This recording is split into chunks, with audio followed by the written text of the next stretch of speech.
And you may have seen in the Google group, so we've got the YouTube video, N5RTF is also recording the audio stream and making that available live. Hilton's got the YouTube stream live. So a lot's happening. It's going to take a while before everybody catches on, but obviously the people that are already involved are generally here every week or as often as time allows, and they're a dedicated group of getting together and not just socializing but discussing technical details. VE7 BSP AA4. If I'm going to let you have one more final here before I ask for more early check-ins, and then we'll put you on the list here. Go ahead.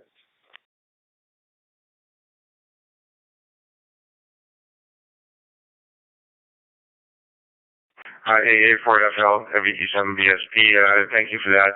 I won't take up too much time here because I know there's others that want to get early check-ins and get on the list of folks for the net this morning. So I'll turn things back to you and sit on the side until you start the net. VE7BSP.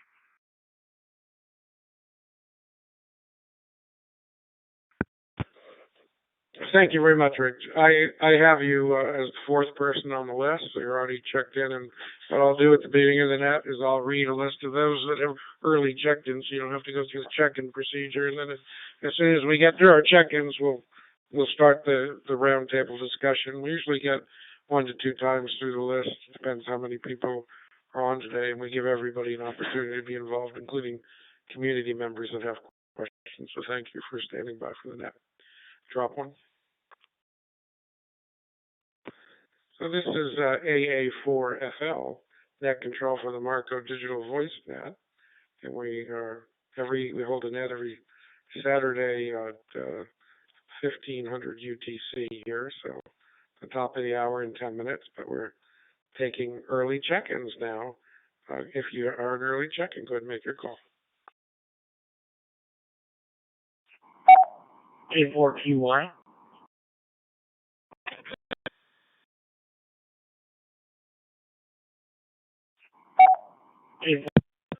Okay, I think somebody might have doubled. I got K4QY, and I have WA1EXA added to the list of early check-ins on NetLog.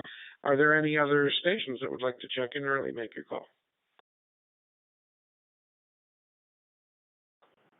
N3IM in and out.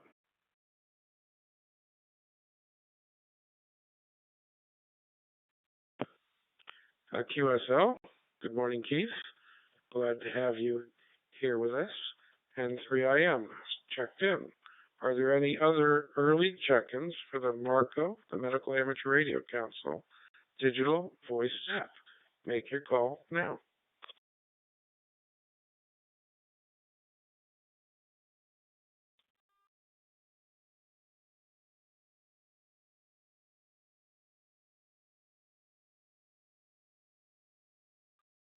K0WMT, would you like to join us today? We'd love to have you.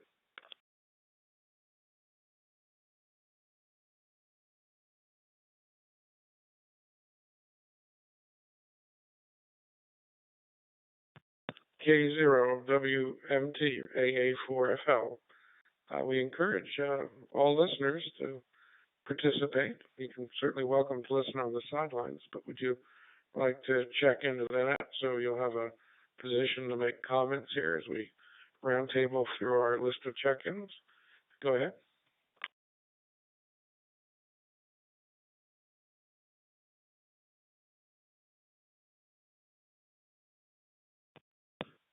Okay, nothing heard.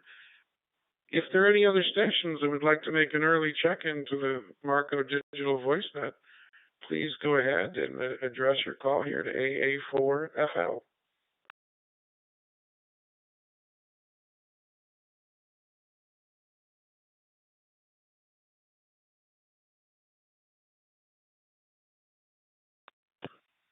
Okay, no additional check-ins heard. So just information here. I'm actually today in South Florida. I am sitting on my porch. I have a hotspot that's at least set up here all the time, and I'm using a Tytera MD380 with that hotspot. And I'm also using BlueDV for Windows, and I'm monitoring the last herds there, the activity, making sure that I'm transmitting and getting out. And nice to have everybody with us that's here. Drop one.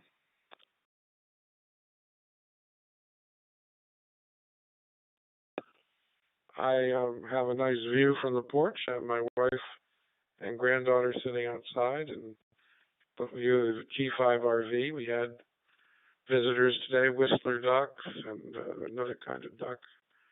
I can't remember the name of the other kind, and some rabbits. And this week last week I was here, we had otters that were visiting. I don't come with people in the backyard now, but we have a little canal in the back. Delray Beach, Florida. I've been up in Gainesville, Hawthorne, my QTH in North Florida, and been working with students and working with some of the faculty, and hopefully one of the faculty members will join the net today from the College of Medicine. So I'm going to go ahead and ask for any other early check-ins for the Marco Digital Voice Net. Please go ahead and make your call at this time.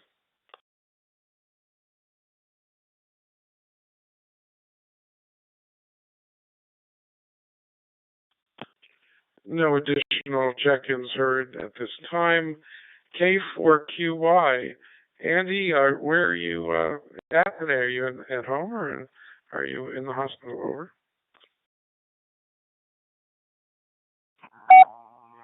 Morning, Jay.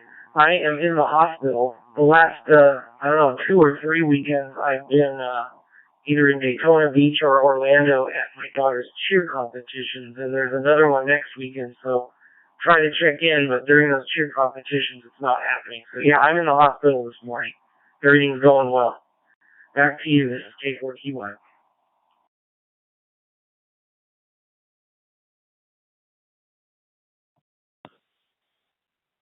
K4QI AA4FL. I saw the photographs on Facebook. It looked excellent. I saw the lacrosse photographs too. So the only question I have is, do we have some future Florida Gators here, particularly since we have a lacrosse team, but it's a women's lacrosse team. But if the kids ever want to come up and tour the university, I'd be more than happy to not only give you the tour of the university, but also W4DFU. Over.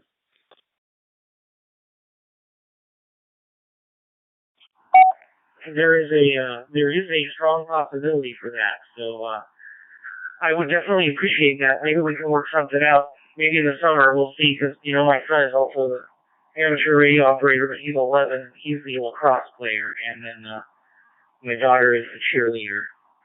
Both good kids and smart kids. So we'll see how it goes. Yeah, we'll keep in touch about that. Back to you.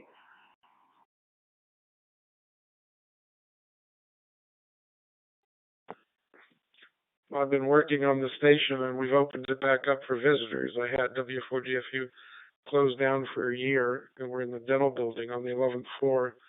And of course, that's the same entrance shared with Shands Hospital complex, the original Shands Hospital, not the additional cancer and the 2 other ones that have been built since across the street.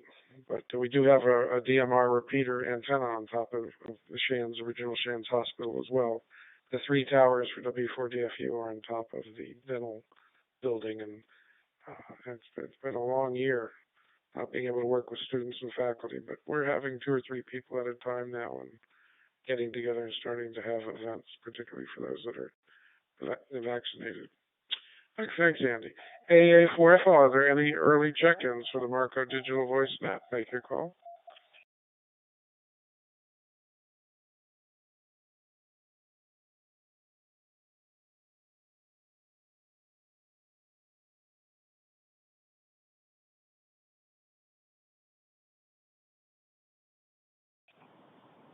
N5 RTF checking in.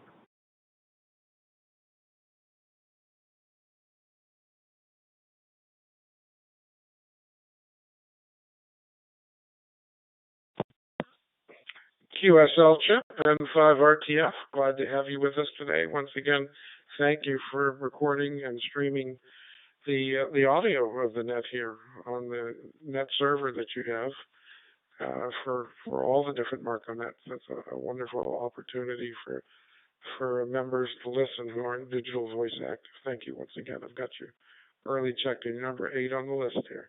Are there any other additional early check-ins? If so, make your call now.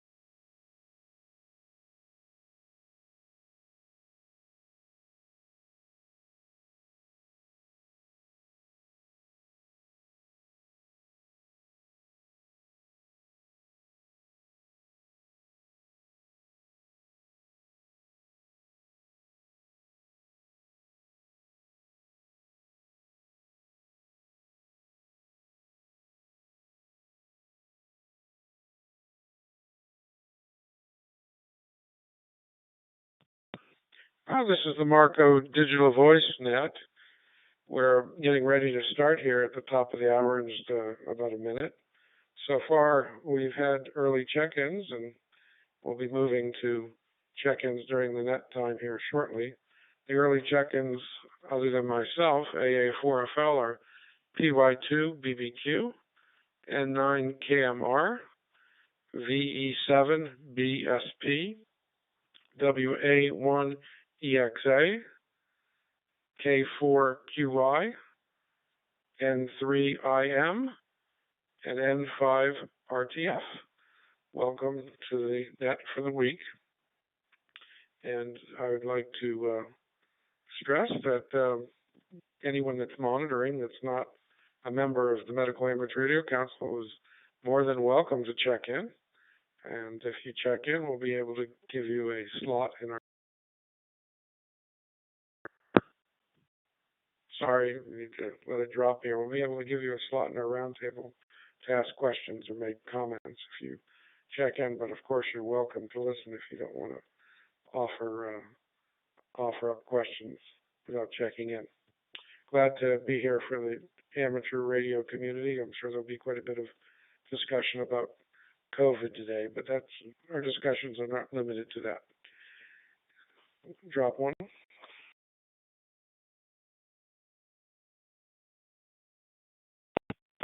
Okay, this is AA4FL. Good morning and welcome to the Marco Digital Voice Net. My name is Jay, by the way, AA4FL, and I'm net control for this session. The purpose of the Digital Voice Net is to provide a discussion forum for current medical events and issues. And one of us, me today, will act as a moderator, of course, or a net control for the topic presenters. So if you would like to make a presentation, check in. And as we go through the roundtable list, we will have your time for presentation, but all stations, national and international, are welcome to join in and join in the discussion. Wait one. So this is a directed net that works from a login list, and all calls will be made through the net control, AA4FL today. We keep a log, a session log using NetLogger, so if you have the NetLogger software downloaded, and you can go online and download that if you don't, you can check in directly through us and see your name appear and all the others that are present. You also on NetLogger have the availability to use the instant message feature, the AIM window, and that would give you a chance to ask questions in real time. And those that are monitoring the YouTube channel can do the same. Wait one.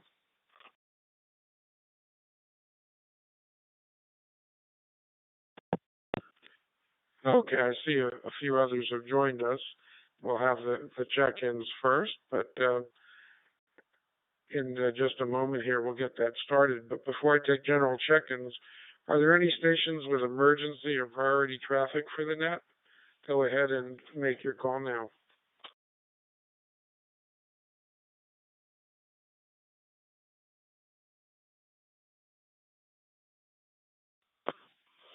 Okay, none being heard, but if there are stations that are limited on time or mobile. Go ahead and make your call now.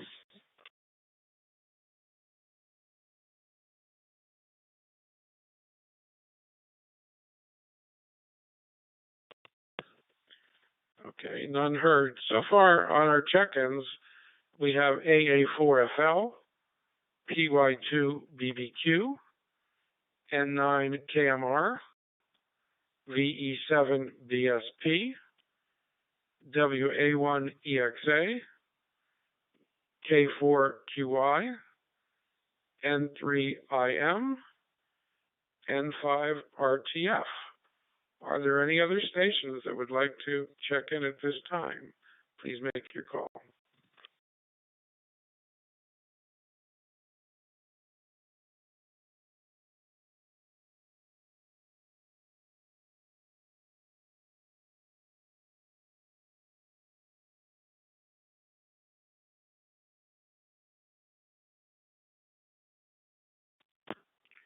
Okay, none heard. K3FZT, are you with us today?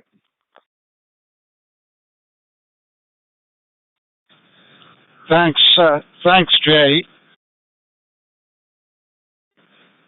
Thanks, Jay. This is K3FZT. I'm trying to. Thanks, Jay. I'm trying to get.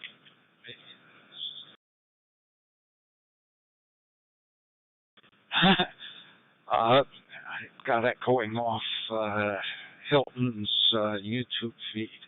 Yes, I am trying to get my Wires XHT hooked in so I can join my son and his fiancée at breakfast. I've not seen him in quite a long time, so I won't participate much, but I wanted to listen. K3FZT, back to now.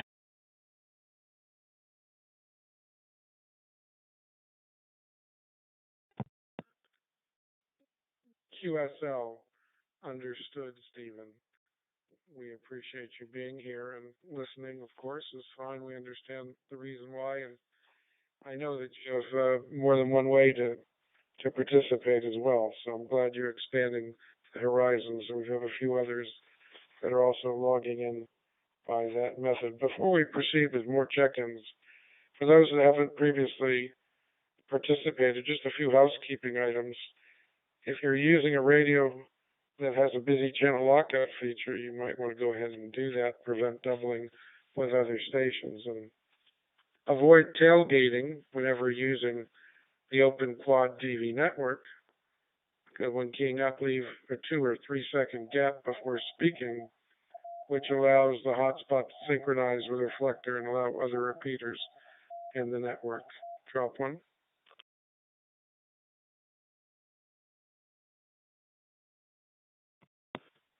Are there any other stations that would like to check into the Marco Digital Voice Net at this time? If so, make your call.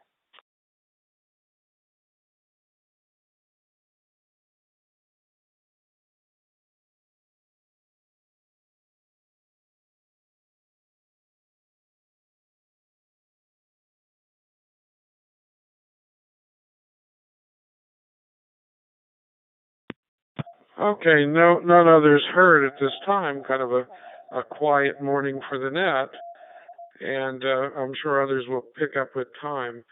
PY2BBQ, why don't you start off the net with a presentation of the information you'd like to discuss, Hilton. Go ahead.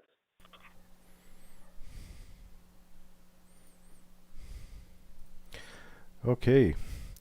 Good morning, everybody.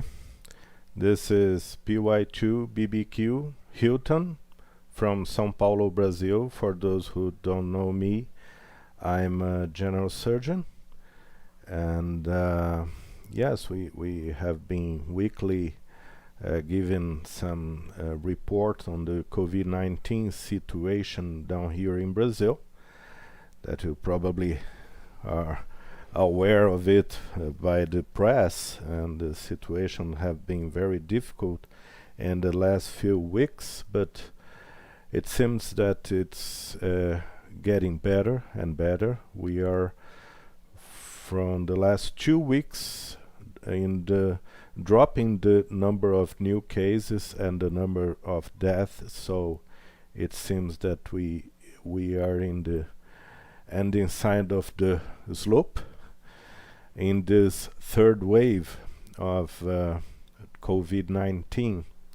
And we have seen a different pattern of patients this time, especially younger people have been infected.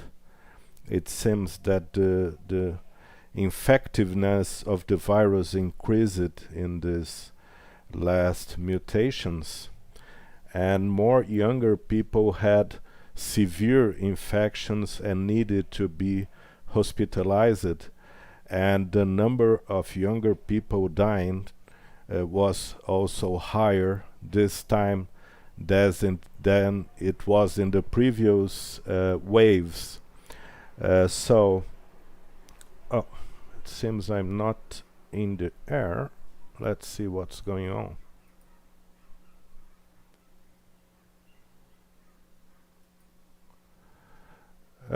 Did it drop?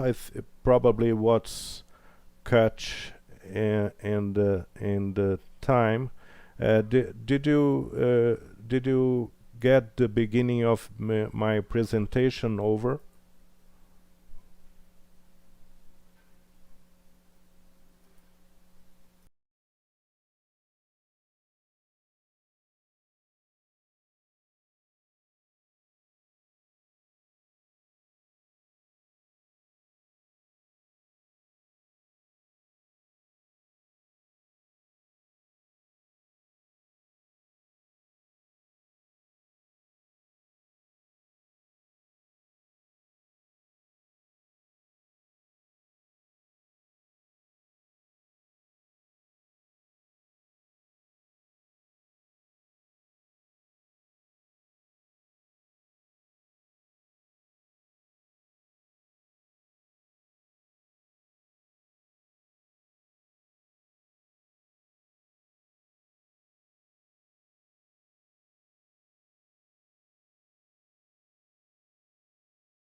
Of the UK, the Brazil variants are predominant, two variants otherwise.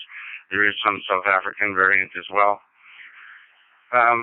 We've also been looking at treatments in the form of bamlanivimab, although it was discovered and created here in Vancouver. We in most of Canada are not using it, and our media is picking up on it. The company is rather incensed by it. And we've written to our local government here in British Columbia just this past week, reaffirming a position from the clinical groups that I'm part of here in the province that there's a logistical issue in getting it administered, but secondly, it wasn't all that effective at keeping patients out of the hospital in the first place, notwithstanding the media. So I'll break down, and I do have a question in roundtable that I'll bring up at that time. But other than that, that's roughly where we are. Back to you, Jay. This is VE7BSP.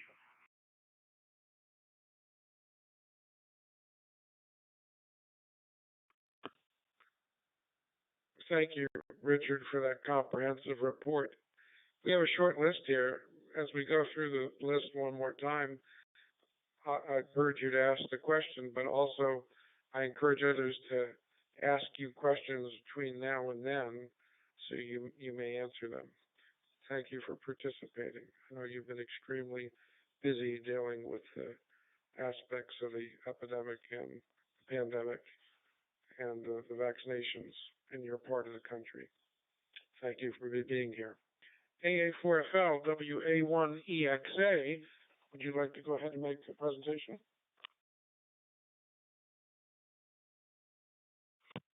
Okay, very good. WA1EXA, Mark is here, and forgot where I am. I'm located in Cape Cod, Massachusetts, which is just south of Boston. We're doing very well in Massachusetts. Our cases are dropping. We have a 7-day average of 1,000 cases a day. Testing is running around a 2.03 positivity rate. The hospitalizations are sort of flattening out at 685, and the deaths are still falling. We have reported now 9 in the last report, which I thought was the 22nd. Most of the counties are reducing. Essex County, which is the Boston itself, is in the lower part of as far as the number of cases. And the vaccine supplies, well, everyone knows, I think, that the U.S. just approved the JJ vaccine to start again. Wait one. So that is starting on Monday. We're told that we have enough that we had been holding when the order was to pause it, that we could start immediately. We have dropped the necessity of having appointments, and people are doing walk-ins now. And our response rate is well over 50% of the population. Last time I heard it was about 62%, I think, that has been vaccinated with at least one shot. So I think that's anything else to report. Is the weather's starting to get nice, and the tourists are starting to show up. So people are starting to travel. So that's about it. If anyone's got any questions, go ahead and ask me, and either we'll back to you, Jay. WA1EXA.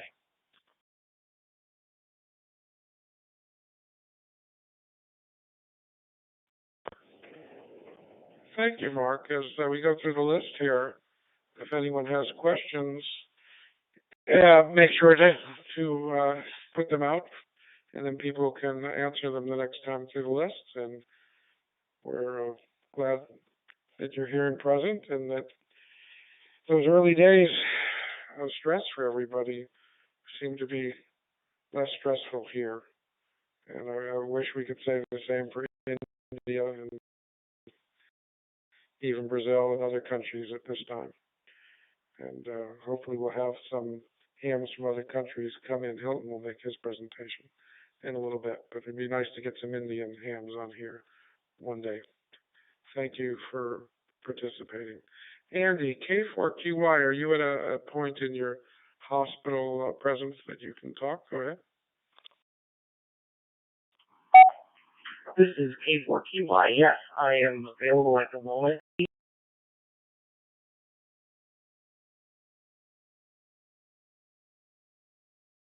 But not with COVID. We haven't seen a whole lot of COVID. We're usually in the single digits here in the hospital, where we were double digits. Great. I don't have all the statistics that everyone else has. I'm sure it's pretty similar overall, but in my opinion, I think now we have more vaccines than we have people almost willing to get them. And our COVID come in, the few that we've had seem to be on the sicker side. And now we have a whole nation of very sick patients that have nothing to do with COVID. We're keeping very busy, and that's pretty much it from my end, unless you have any questions. This is K4QY, back to the net.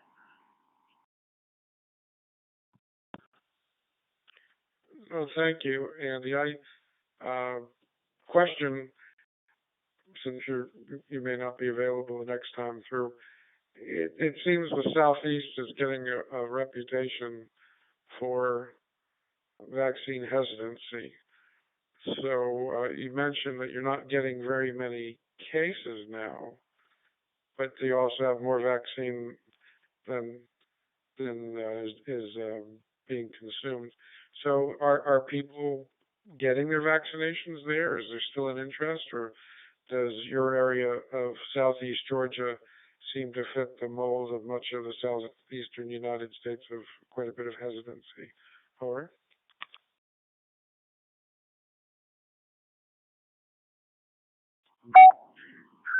People are still getting their vaccine, and I think as they learn more about it, they are getting their vaccine. But I also see an air of hesitancy, and I'm hoping that we can get more people vaccinated. I've seen that also in, where I live and work at the urgent care in, on Amelia Island. So, but we do get a lot of visitors on Amelia Island, and I have seen cases from other states, but very few from our local population. So we're still testing quite a bit, and those are mostly from travelers that are worried. Back to you.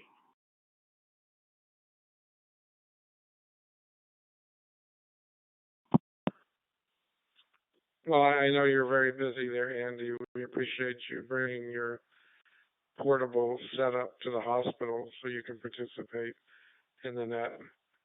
And again, appreciate your comments. Personally, I've had some family members that have been hesitant to get the vaccine, and one recently got COVID. And I've had students and friends tell me about family members. One said they had a friend who, for political reasons, didn't get the vaccine and then ended up with a double lung transplant need. So let's hope that that's the exception rather than the rule. Thank you for being here. N3IM, Keith, I know you were in and out. Are you available now? Yeah, Jay, I'm here. This is N3IM with AA4FL on the Mark on Net. Good morning, everybody, from Pennsylvania. We've been seeing quite a push on the vaccinations up here. This past Wednesday, UPMC vaccinated 600 people through a local fire hall.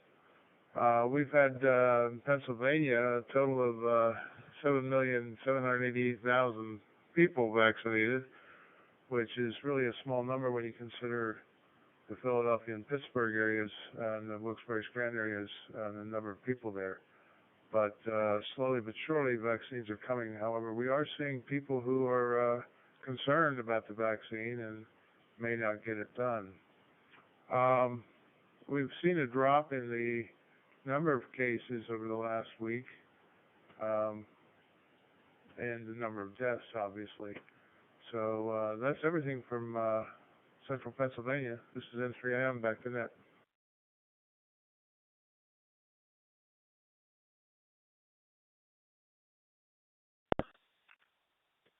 Thank you for participating, Keith. It's good to have you. 19, but the technology to do coronavirus vaccination has been around for a long time. Wait one. In that light, one of the things I'd like to sort of propose for the net, as a geriatric psychiatrist, I would have to say I ask all of my patients that I see whether they have been vaccinated, and if not, why not? And I would say 90% are getting vaccinated. Most of them want to get back out again, see their friends, see their grandchildren, travel. But there's about 10% that are just not taking the vaccine. And I've tried to sort of get to the root of the matter. And I don't know that they're totally honest. My feeling is that a good portion simply don't trust the government. But there's also the possibility of passive suicide. In a strongly Catholic city, it's a sin to kill yourself. But if you just let the virus take you, then you still get the church funeral and get buried in hallowed ground. So I wonder sometimes if there's some of that at play. I don't know if y'all have run into any people that just flat out refuse the vaccine and talk to them about it. N5RTF.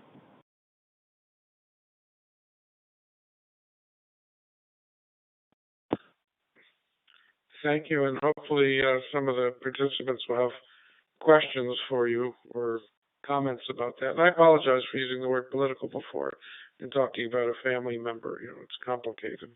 There's lots of reasons why people don't, but this was somebody in their 40s, and it wasn't for any reason that I'm aware of other than just her circle of friends.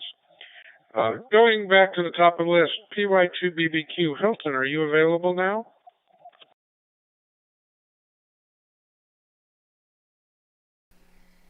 Okay, I think now you can hear me. I don't know what happened when I tried the first time, but it seems that the Blue DV disconnected from QuadNet.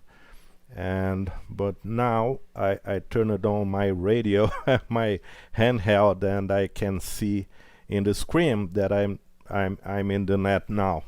So good morning, everybody.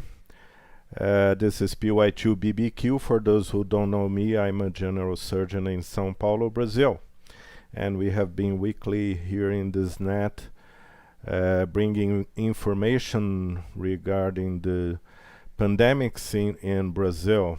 As you certainly know from the press, we have been through a very difficult time here in regarding the pandemics. But now, from 2 weeks to now, the number of new cases is dropping as well as the number of deaths. So it seems that we are in the dropping side of the slope of this third wave of coronavirus here in Brazil. And we have noted that there is a different pattern this time of the patients.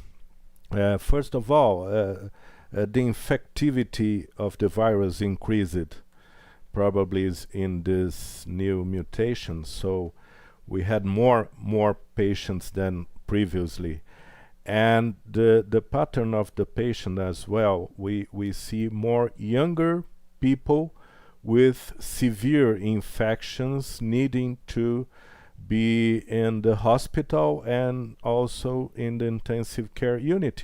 As well, the number of deaths among younger people increased a lot in this third wave here in Brazil. So probably it's a different behavior of the virus regarding younger population. And we have been vaccinated, millions and millions of people, more than 1 million people daily now. And wait one.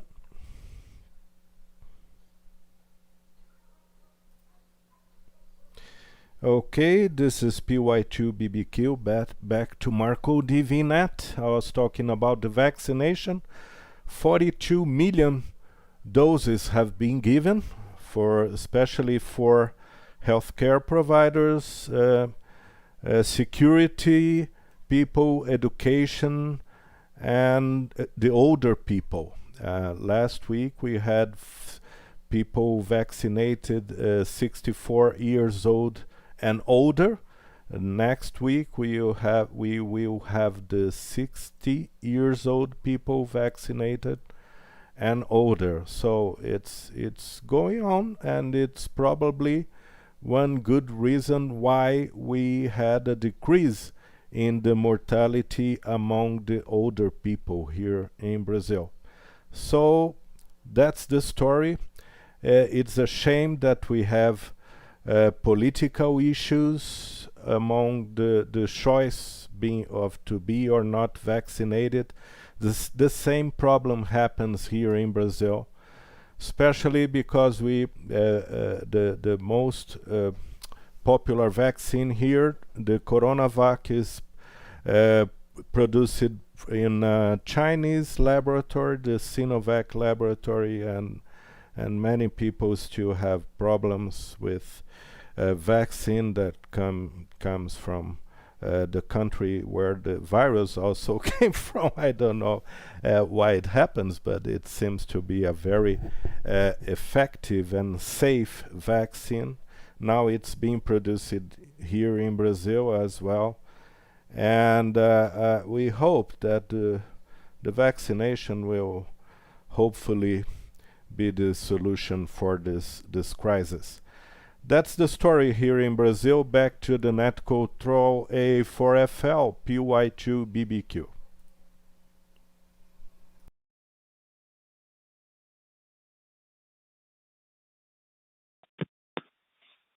Thank you for participating and offering that information, Hilton, and particularly also thank you for doing the YouTube. I just heard from KF5LHS, Mike in Gainesville, Florida, that he's using your live transmission to participate in that today. And Mike, I have you logged in as a participant. And Annette, thank you for joining us. Richard, as I turn it over to you, VE7BSP, go ahead and ask for questions of what's happening in Canada. They don't have to direct it through NetControl. They can do it directly through you, Rich. Go ahead, VE7BSP.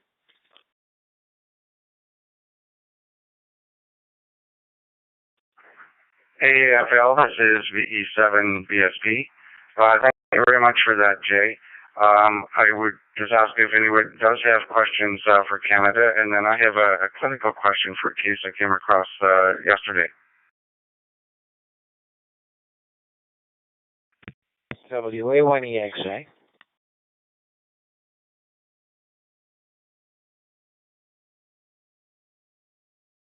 Go ahead, WAE1XA. Yeah, it's Mark here, WA1EXA. You mentioned when we first started this that there was an issue with the government, political issue regarding obtaining or purchasing vaccines, and they had to go to the World Health Organization. I'm wondering, has that issue been resolved by now? And is the government getting being able to purchase what they need?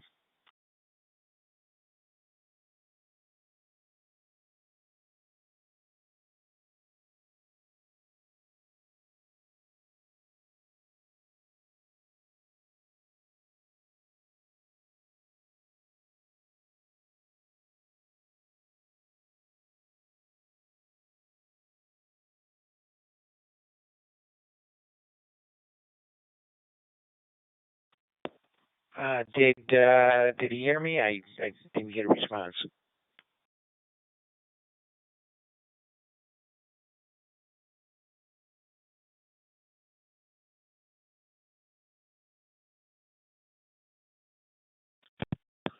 VE7BSP, I know you had copied Mark before.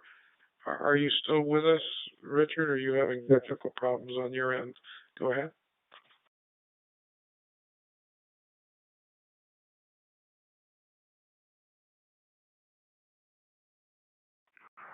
Sorry about that, Mark and Jay. I a little too quickly for everything to line up properly. The answer to the question is that yes, Canada was able to resolve getting some extra vaccine at an earlier stage that was difficult around wave 2 to do so. And I believe now we're getting into a position where we can contribute back to the global supply that's available for countries that are in greater need than their current supply is able to support.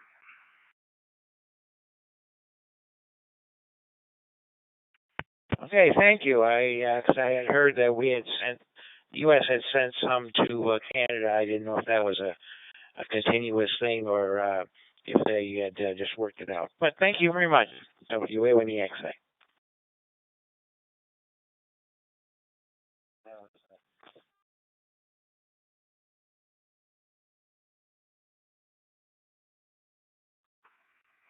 WB8BU, I think was your call sign. Did you have a question? I saw you key the mic, but your audio was very low.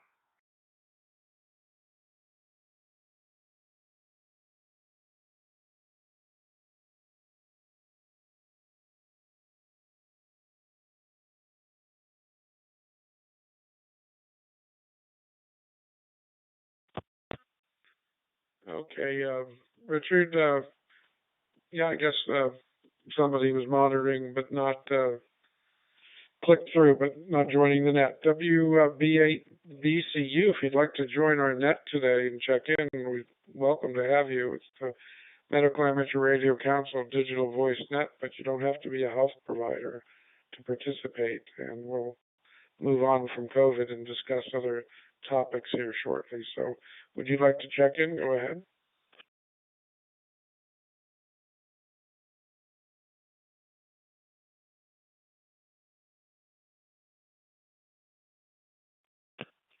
Okay, Richard, I'm going to go ahead and proceed down the list. And first, before we do, are there any other questions for VE7BSP before we continue down the list? Go ahead and make your call. Yeah, this is N4TSC. I've been listening for the last hour or so. I have a couple of comments and some questions. N4TSC, bye.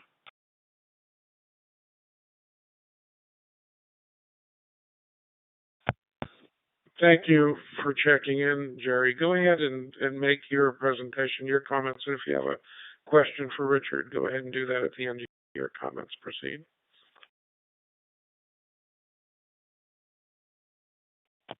Okay, I've been listening because I just wanted to focus on the discussion that was going on today, and I just wonder whether anyone has any information about breakthroughs from people that have already been vaccinated. There has been some commentary in the general press, but nothing specific, and I just wondered whether anyone had any information about that. Standby one.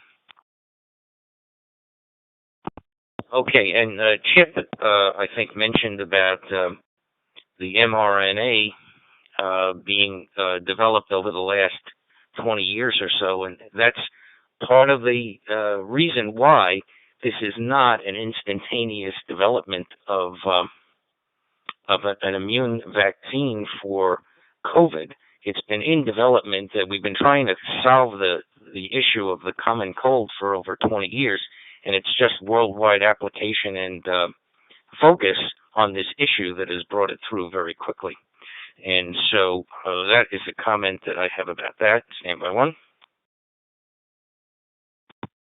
Also, there's an interesting observation that Chip made about passive suicide, and I guess that comes from someone who has a perspective of looking at the psychological and psychiatric impact of this disease, and I think that might be something that, after all is said and done, when we look back, we'll be able to make some academic judgments about what's going on. Standby one. And then I wonder whether anyone has any experience with the inhalation therapy over 4 days that the Israelis had developed, in which they have arrested the progression of the COVID disease, the COVID-19, from hospitalization to ICU. The last I had heard was they had great success in preventing this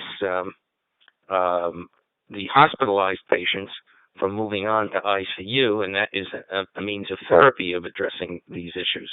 So those are some of the comments that I have, and there's just throwing out the questions for just general discussion.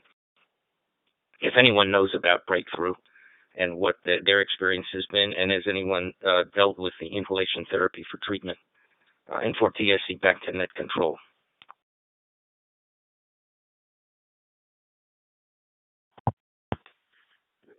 Thank you, Jerry. Are there any, let's start with the breakthroughs. Is there any input from members in response to Jerry's question? Go ahead and direct your call to the net control for me to acknowledge you. Go ahead.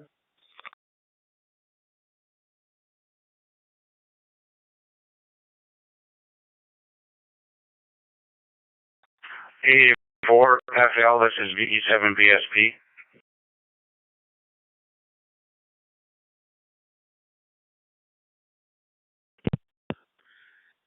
Thank you, Richard. Go ahead and answer, give your take there, your contribution.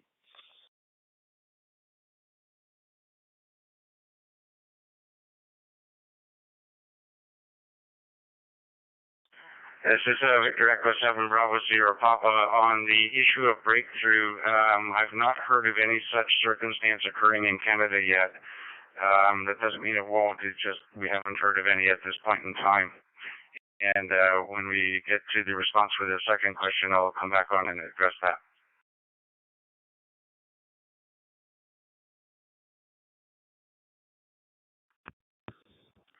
Thank you, Richard. You know, Jerry, I think 2 or 3 weeks ago on the net, we had a discussion of seroconversion. And, I mean, they call it a breakthrough, but we don't know if people converted in the first place. Say you were a immunosuppressed individual and you received the vaccine, and then you went ahead and followed up and checked to see if you were protected because of the nature of your sensitivity and the high risk. It's been reported that there are individuals that never converted in the first place in that group, so that needs investigation, I'm sure. So when we call it a breakthrough, we're assuming that people that got the vaccine actually had protection, and I'm sure as time goes on,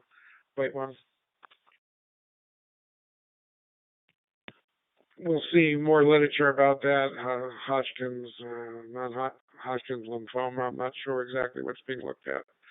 I know I'm a dentist, so I read and hear, and I pass that along to those of you that are researchers. You might want to also check into the HFNet and ask Harry those questions. WB9, oh my gosh, I can't even remember. EDP, WB9 EDP. Who's a biophysicist and researcher.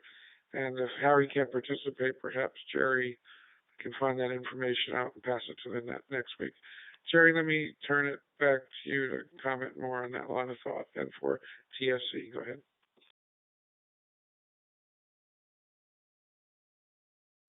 Yeah, thank you, Jay, and for TSC returning. Yeah, I think that what we will be able to do after we get this COVID in the rearview mirror, we'll be able to put together some more data, be able to understand it. But I think that the other question about the breakthrough is, if in fact it's true and that there is a breakthrough, is it more likely with the Johnson & Johnson single injection, or with the AstraZeneca, or perhaps with the Pfizer and the Moderna? And these are going to have to be developed as data to be able to look at it to try to understand better what's going on. But I think that just as with these other vaccines, stand by one, it's a matter of developing a good database to understand what's going on. That's why I threw out the question as to whether there was any information about that. And I suspect that Richard may have some information about the inhalation therapy and whether that has been effective. And so I'll turn it back to you to see if there's anyone else that has a comment on the first question. AA4FL and 4TSC.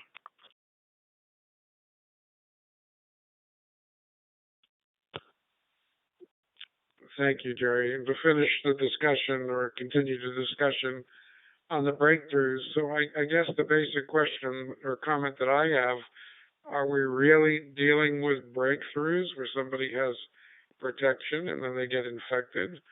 Are we dealing with someone that really never got protected in the first place because there was no follow-ups to see if they had antibodies? Or are we dealing with escaped mutants or new variants that escape the protection? So that's three scenarios that, Jerry, I'm sure over time we will we'll hear more about. Richard, what's your take on that, the E7BSP? Go ahead.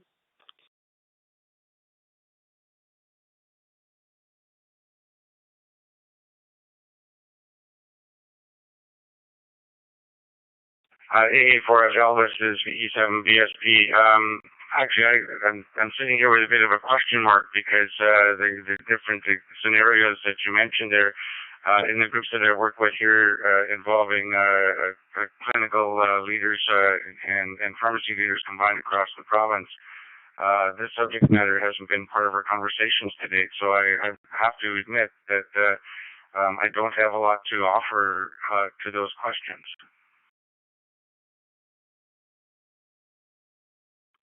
WA, what do you say?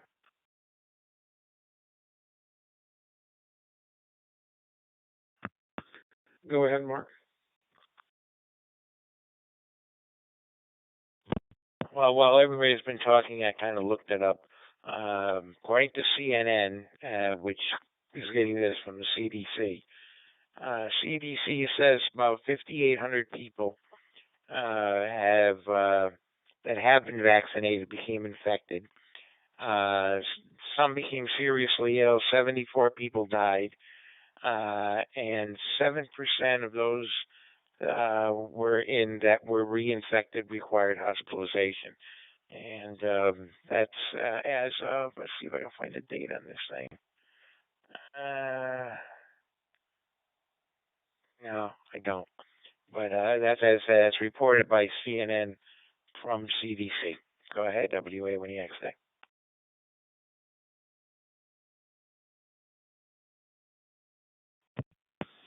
Yeah, thank you for looking that up, Mark. And again, I'm familiar with that particular article. But the question remains is, why the infection? We've got those three scenarios we just laid out. People are getting vaccinated and they're not having their titers checked afterwards. So are they just failing to seroconvert? Are they somebody that truly seroconverted and they're getting reinfected with the same variant? Or is there a mutant variant involved that is a different variant that escapes the protection that was protective against the original variant that they were exposed to? And Richard, I would hope that will be discussed. So please do take that forward to your group of pharmacists in Canada and pose the question. And we'd appreciate hearing their.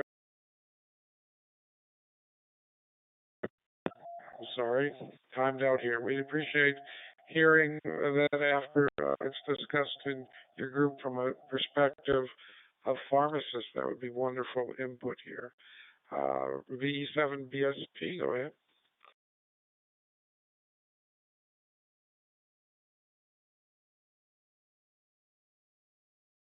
A4FL, VE7BSP.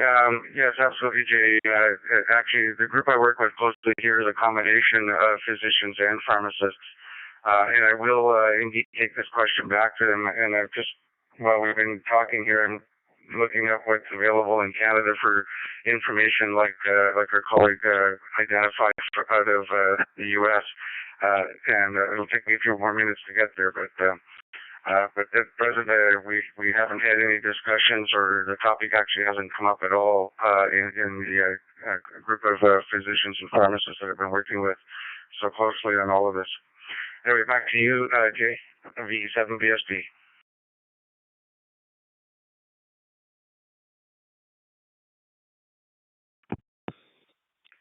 Well, I certainly can understand that, Richard. Your group has been overwhelmed with the realities of today, and we're talking about the possible realities of tomorrow.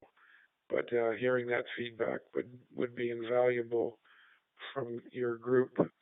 And again, everybody is in crisis mode now, so and we don't know how long the protection itself lasts. And is it a breakthrough, or is it someone losing their protection over time? Statistically, we just won't know till all the data is collected. Now, going back to Jerry's question about the inhalation therapy, the Israelis pretty much, as a country, made their data available, I think, with Pfizer. Drop one.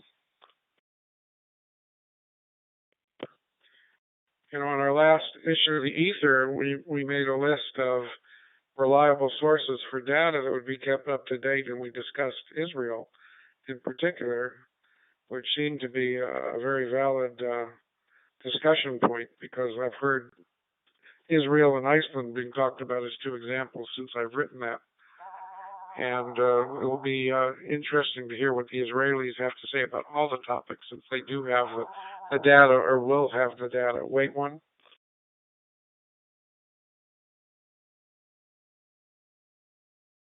And also, in terms of the ether, on page 79 of May QST, you'll see an article or under strays where it talks about the Medical Amateur Radio Council making that literature available, and it gave a URL to our newsletter. So that was very nice of them to publish that information. We've actually had 3 new members join since then, including one that was a 2-year membership and one that was a 5-year membership. Making that commitment off that one expose was phenomenal to the organization, but more important, to the community. Drop one.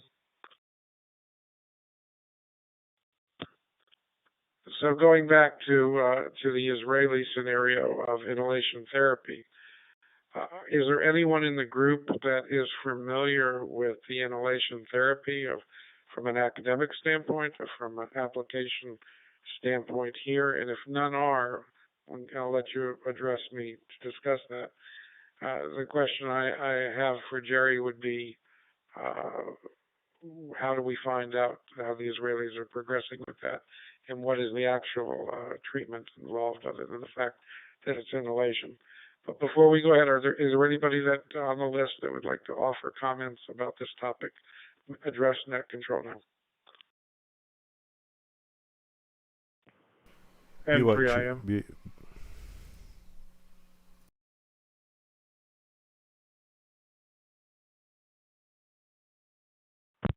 Okay, I've got the N3IM and PY2BBQ wanting to offer input on that subject. Keith, why don't we go ahead and start with you?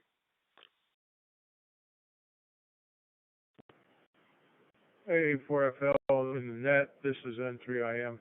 Yeah, 2 things that I wanted to discuss briefly was the breakthroughs have been less than 1% of the people who have been fully vaccinated. And since the Pfizer vaccine and Moderna and the Pfizer-BioNTech are 90% effective, it seems to me that the breakthroughs are within that realm, number one. Number two, I don't know whether anybody out there has seen much influenza, but we've had 44 hospitalizations with 19 deaths this year.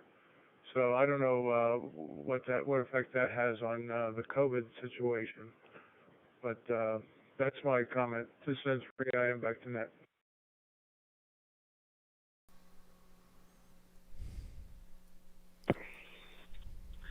Thank you, Keith, and we'll go ahead and turn it over in just a second here to Hilton.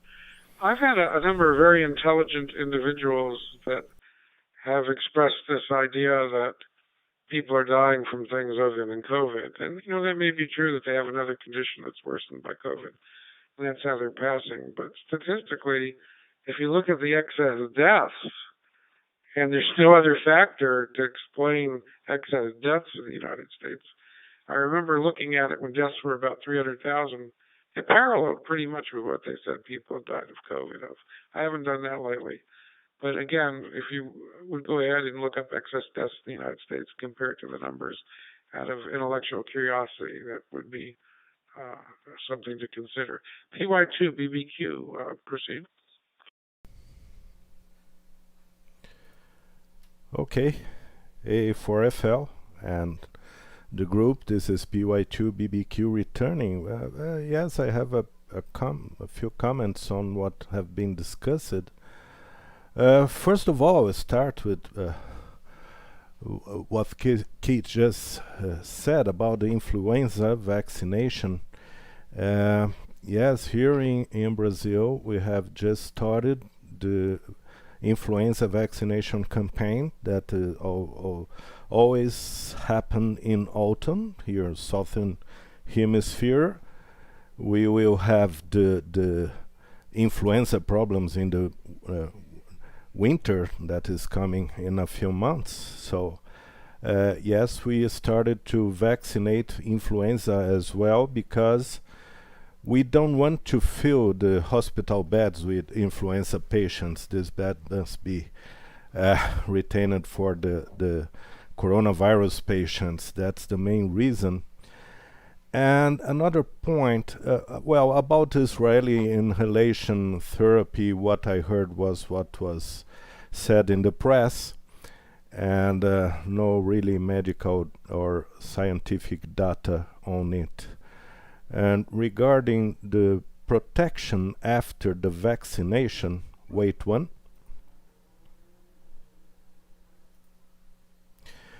Well, what we have seen here is that the vaccination won't give you 100% protection, but will certainly decrease the number of severe patients and the need of hospitalization or intensive care, and of course decrease the number of deaths. Well, a few days ago I had a friend, a plastic surgeon, that after 2 months that he received the second doses of the vaccine, he unfortunately died from COVID-19. And so at least it seems that the vaccines that we have today won't give the best protection. And one point I would like to put in discussion is is the seroconversion a good parameter for protection? Do we need to rely on the seroconversion? We know that many patients after COVID-19 infection won't seroconvert, and let me see. Yes, I'm transmitting right now. They won't seroconvert, or this seroconversion will last only a few weeks, and then the title of antibodies will drop. And the same may happen after the vaccination. And well, there is no correlation between this seroconversion and the probability of a new infection, as far as I know, as we have other mechanisms of protection like cell immune and immune memory as well. So I'd like to hear the opinion of you about it. A4FL PY2BBQ.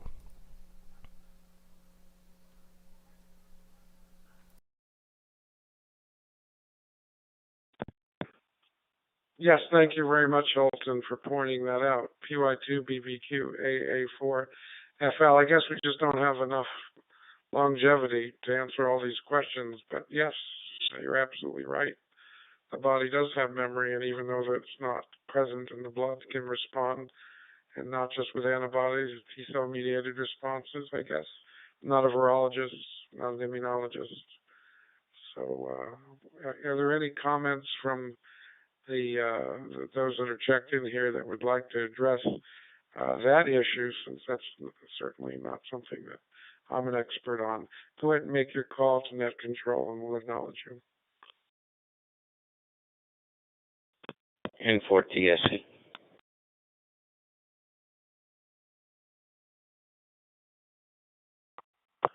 N4TSC, Jerry, go ahead.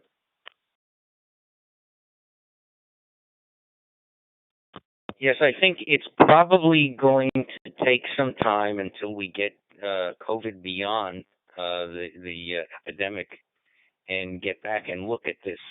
But I think one of the things we have to consider is the only measurement that we have of viability of the vaccine is through seroconversion. That's the only methodology we have at the moment to measure it. So it begs the question, is the lack of seroconversion or a poor seroconversion response due to a decrease in potency of the vaccine because the trail of keeping the temperature of the vaccine at minus 70 degrees, if in the case of the Pfizer vaccine, or you only have a period of 8 to 12 hours after you remove it from the refrigerator and prepare it for vaccination. Stand by one. So is there a problem with that? Is that the cause of the problem? Is it decreased potency?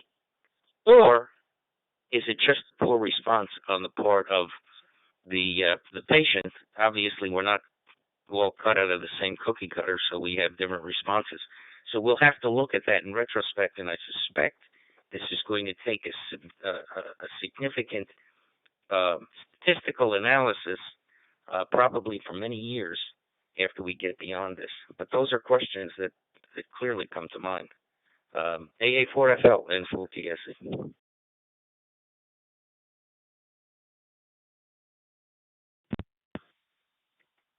Thank you, Jerry. Thank you for pointing that out. N4TSC. Time will answer the questions with a lot of research. Perhaps Harry, WB9 EDP, can review the recordings here and offer some input for us next week, if nothing else by presentation secondhand through us. A biophysicist who's involved with the research thereof. But again, time will tell, and not being able to know the answers right now make me uncomfortable with the word breakthrough, because I don't know what the definition of breakthrough means. The public knows what it means. In their mind, it means a failure. But the reasons for the failure are a little more complicated. Any other members that would like to comment, go ahead and address net control.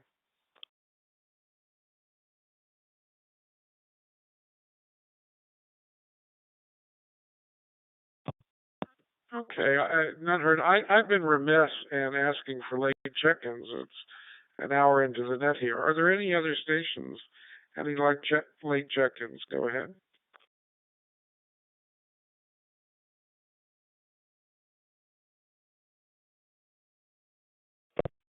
Okay. Yeah, I'm not seeing any on last heard, so I'm going to change the subject material now away from COVID, and I was hoping that as time went on, we'd have more time for other discussions. Going to talk about something enjoyable, hopefully with COVID in the back view mirror in a year. The Medical Image Radio Council's trip to the Caribbean, to St. Martin. Drop one.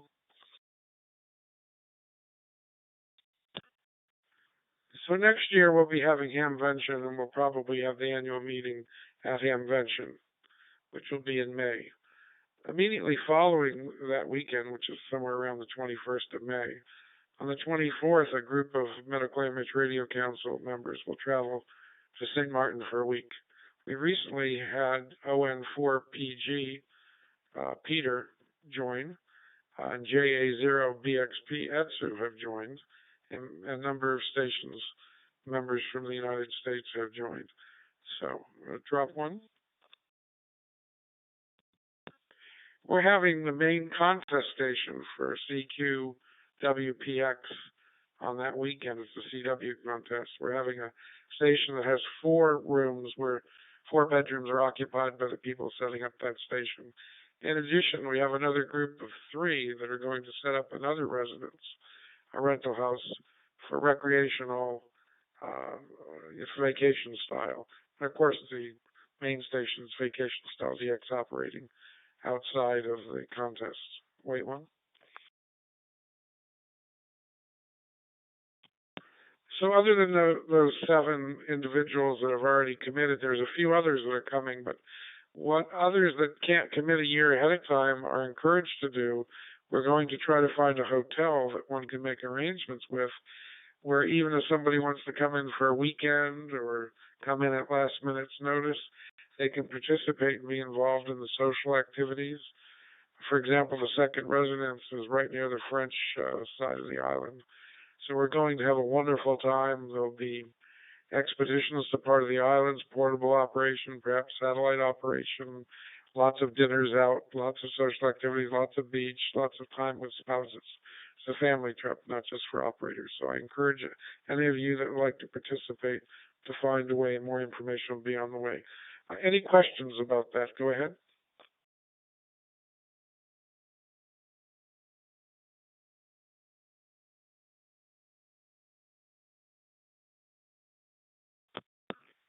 Okay, no questions heard about that. That information will be forthcoming. We're 13 months away, and those that are planning the station activities or setting up the radio station will start applying for the licenses, etc., and we'll be offering information. When we went to St. Lucia, we had a wonderful time. There was a group of 5 Marco members that went, and we would actually look out in the evening to see St. Vincent's off of our pool area there. So, of course, that look at St. Vincent much different now with the volcano there. Are there any other subject matter that you would like to discuss regarding the Medical Amateur Radio Council? Anyone that's listening in that would like to ask questions? Make your call to Net Control AA4FL and I will acknowledge you. Brief comment.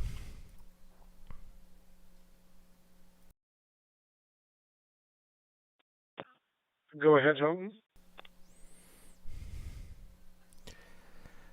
Okay, unfortunately, I won't be able to join you in the trip to the Caribbean, but I'll ask you to prepare a beautiful QSL card, because I want it in my desk after working you, of course. Okay, A4FL PY2BBQ.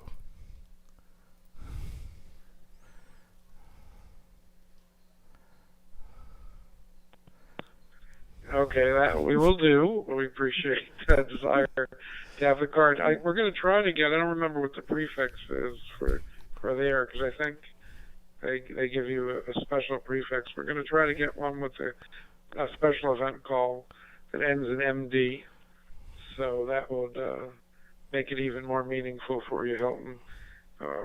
We had a lot of individuals that worked us on the expedition, but we only use the MD call in the contest here. I think we're going to open it up and try to use it more extensively for publicity reasons. It gets the QSL cards out, and the organization gets recognition.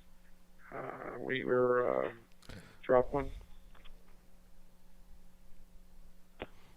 We were, I think, in St. Lucia. We did 100-watt category, low power, single transmitter, multiple op, and we came in first in St. Lucia, second in North America, and seventh in the world in that category. So, and we had problems, antenna problems during the contest as well. So we were kind of off the air for about 7 hours. It's a lot of fun, but we're also going to do general vacation style operating. Any other questions about that trip? Make your call addressed to AA4FL.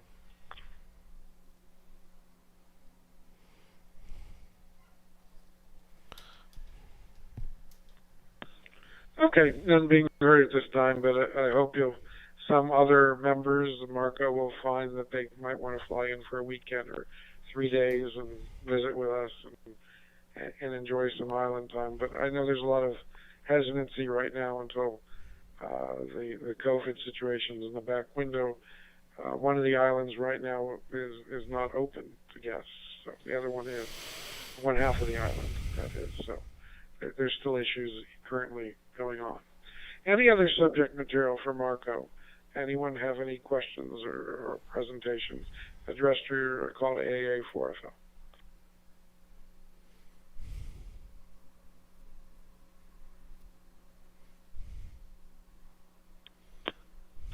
Okay, thank you. I encourage you to share information about Marco, and our URL for our website, also for the recordings, and I'll make sure the webmaster gets our most recent recordings online, because we still have people looking at our website for the QST article. But spread that information on to your friends, and they don't have to be health providers to be a member of Marco or to participate. The train net last night at today UTC at 100 hours had 23 or 24 check-ins. They were talking about trains, so I hope there's more interest in one's health than there is in trains. Not to belittle trains. It was a wonderful net. It run wonderfully, but we'd like to encourage people to find this to be a home to have their questions Sorry, I got a little loquacious there and got timed out. This is AA4FL. Unless there's any additional comments, I'm going to call the net to a close and return it to general amateur radio use. Any other comments before we bring the net to a close? Go ahead and address AA4FL.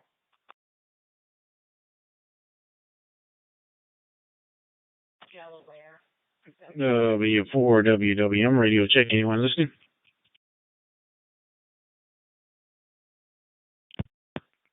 W4 WWM. Will, how are you doing today? We're still in the net here. We copy you beautifully. Go ahead.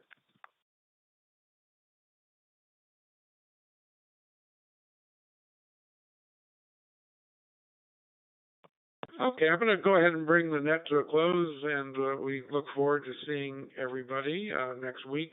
Again, thank you very much to the QuadNet Array and the technical expertise that makes this valuable asset for the general amateur community available to the Medical Amateur Radio Council and all the other different nets. You can check out their website for the QuadNet Array, and they list all the different nets. I'm sure you'll find ones that you'd like to participate. The train one I mentioned, I think QCWA is there. There's RV nets. There's nets from outside of the United States. So please do participate and find your areas of interest, and also offer the thanks as I am to the administrators of the QuadNet Array. Wait one. Also, special thanks to N5RTF, who is recording the audio here and making it available live stream as well as a recording.